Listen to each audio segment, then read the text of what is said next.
Tinker versus Des Moines.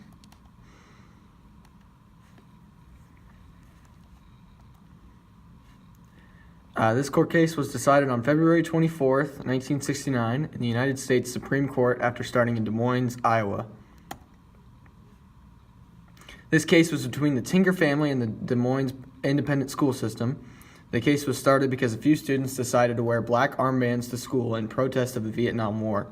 The school saw this as a demonstration and as a distraction. The school saw this demonstration as a distraction and created a policy that required them to take it off or face suspension. They did not comply, and when forced to take it off, they sued the school for suppression of their First Amendment rights. The case reached the Supreme Court after the students filed a writ of cert because they felt that their First Amendment rights to freedom of speech and expression were violated.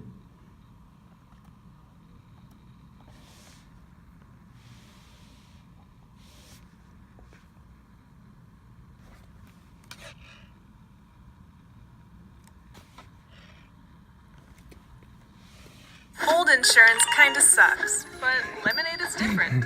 When you pay us, we take a small flat fee. The rest goes to cover your stuff. So Sorry, a little technical difficulties we pay here. super fast.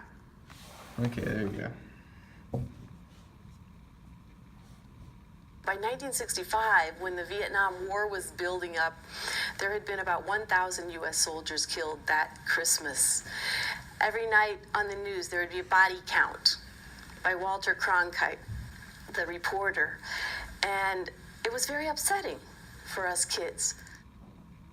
I was a very shy girl, and so I wasn't some rebel protester, but I really believed in the messages that we had learned in church, which is that peace and love were very important. And so when some of the older kids started speaking up about the war and the images, the horrible images that we were seeing on TV of the war, I thought maybe I should try to speak up too.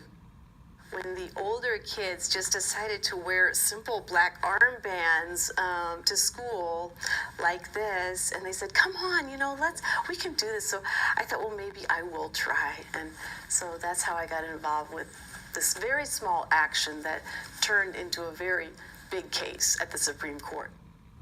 Then some people got really mad about that, and it was kind of surprising. And they sent us things like this postcard to our house, and the red hammer and sickle and the hate.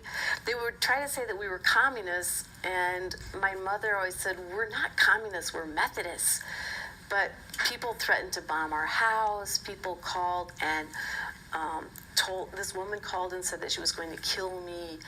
I was really surprised because I knew that we were just speaking up for peace.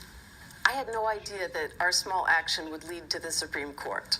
Really, I thought the whole thing was probably over that day that we wore the armbands. But there is a group named the American Civil Liberties Union, the ACLU, and they've been around for almost 100 years, speaking up and standing up for the Bill of Rights. That's their entire mission. They thought that young people should have rights too. And so after we went to the school board and tried to negotiate, which is a message I always give to kids, is try to negotiate first. But the ACLU offered to take it to court.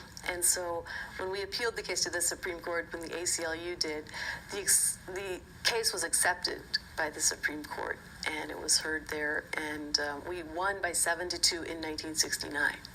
I was so happy and surprised because I really didn't think that, a court of judges, very important people, would say that kids have rights. So my message for young people is that it's a good way of life to speak up, to stand up for a better world, and to use your rights to do that, to use your democratic rights, your First Amendment rights, the right to free speech, free press, freedom of religion, the freedom to assemble, the right to freedom to petition.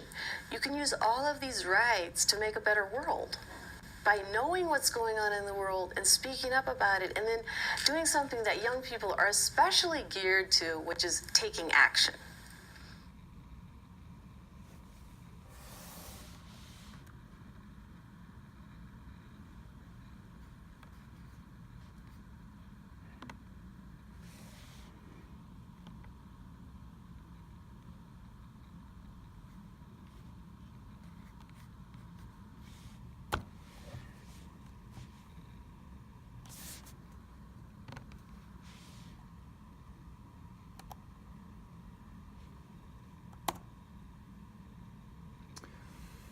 There were two main arguments by the two sides. For the side of Tinker, the school is not correct in passing the rule preventing the wearing of armbands by students. There was no disturbance in the school as a result of wearing the armbands, and the learning of the students in the classes was not interfered with the wearing of the armbands. Students should not have to give up the right to freedom of expression when they enter school. Des Moines argued that the school is correct in passing the rule preventing the wearing of armbands by students. Public schools are places for students to learn, not protest. We should not allow students to ignore the rules of the school board simply because they do not agree with them. School discipline is important to our public schools, and we should not allow the Tinker children or any other student to interfere with the education of our children. These oral arguments were then presented to the court. The Solicitor General did not have a significant role for the federal government in this case.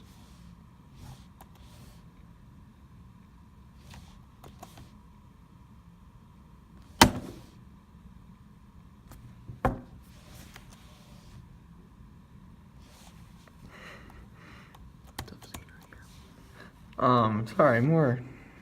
By the way, Technical Chief Justice difficulties. was Earl Warren. There we go. As the oral arguments were presented, a man named Charles Morgan Jr. filed an amicus curiae brief that urged the school to try and reverse. The law clerks felt that this was also a smart idea. After the judges' conference, they presented their opinion to the court. The ruling was as follows. By 1965, when the Vietnam War was building up, there had been about 1,000 U.S. This is soldiers botched killed run. that Christmas.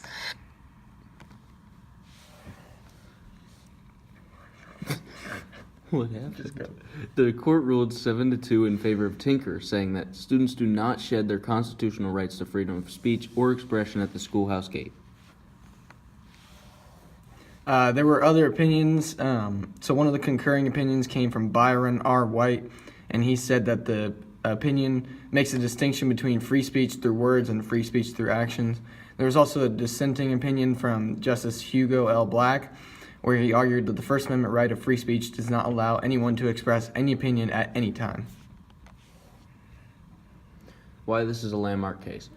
This was a landmark case because it cemented students' rights to free speech in public schools. This case is also frequently used to justify expression from students at school. It also established the Tinker test, which helps administrators determine if a student is being distracting and disruptive.